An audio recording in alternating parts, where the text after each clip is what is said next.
Sector की। Sugar sector को लेकर 4 ऐसी खबरें हैं जो पूरे शुगर सेक्टर के लिए पर काफ़ी असर डाल सकती है। पहला खबर यह है कि खुद फूड मिनिस्टर ने कहा है कि शुगर के एमएसपी को बढ़ाने पर विचार चल रहा है। शुगर की एमएसपी आपको बता दें कि 2019 फरवरी के बाद से नहीं बढ़ी है, 31 रुपए प्रति किलो के आसपास है। उसके अलावा एथेनॉल का प्राइस 2022-23 एथेनॉल सप्लाई सीजन, जो नवंबर से शुरू होता है एथेनॉल का सीजन, उस सप्लाई सीजन से अभी तक दाम नहीं बढ़े हैं। गन्ने के जूस से बने एथेनॉल की कीमत है 65 रुपये 61 पैसे प्रति लीटर। वी हेवी मोलासेस से बने एथेनॉल की कीमत है 60 रुपये 73 पैसे और सी हेवी मोलासेस से बने एथेनॉल की कीमत है 56 रुपये 28 पैसे प्रति लीटर।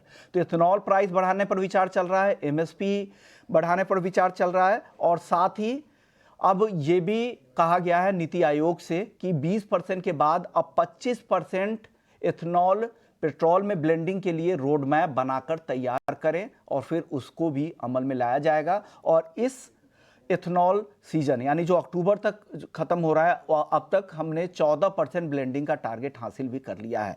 साथ ही एक आखिरी खबर यह है कि इस्मा ने कहा है कि फ्लेक्स फ्यूल गाड़ियों पर टैक्स के बोझ को कम किया जाए ताकि इस सेक्टर में गाड़ियों का उत्पादन भी, इस तरह की गाड़ियों का उत्पादन भी बढ़ेगा और इस सेक्टर में बड़े निवेश भी आएंगे। तो ये पूरे सेक्टर के लिए अहम खबर है। इस पर फूड मिनिस्टर प्रहलाद जोशी जी ने क्या कहा, आइए सुन लेते हैं।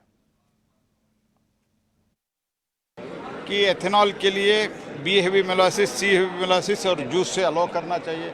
That we have allowed without any restriction this time. पूरा सभी पाबंदी हटा के, निर्बंध हटा के हमने अलाउ कर दिया है।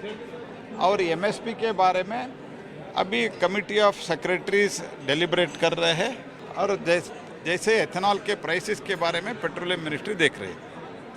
एंड एक्सपोर्ट के बारे में अभी उनका डिमांड है। एक्सपोर्ट के बारे में मैं यही कहना चाहता हूँ, एक्सपोर्ट के बारे में लास्ट ईयर जितना हमारा एक्सपेक्टेशन था उतना स्टॉक नहीं था।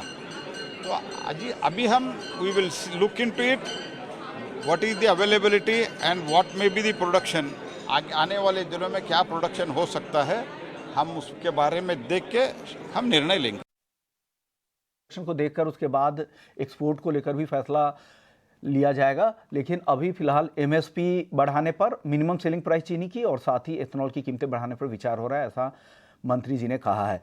लेकिन चलिए, हमने इस्मा के प्रेसिडेंट से भी, हमारे सहयोगी समीर ने बातचीत की थी, उन्होंने क्या कहा है आइए सुन लेते हैं। एम प्रभाकर राव, प्रेसिडेंट इस्मा हमारे साथ मौजूद हैं। सर धन्यवाद बात करने के लिए। और मेरा पहला सवाल यही कि आप लगातार सरकार से इस बात की अपील कर रहे हैं कि एथेनॉल ब्लेंडिंग टारगेट जिस तरीके से सरकार उसको अचीव करना चाहती है, एथेनॉल डाइवर्जन के बावजूद भी आप चाहते हैं कि उसके प्राइजेस का रिवीजन हो। फिलहाल आप स्थिति क्या देख रहे हैं अवेलेबिलिटी के लिहाज से, और आप कितना प्राइस रिवीजन की उम्मीद कर रहे हैं?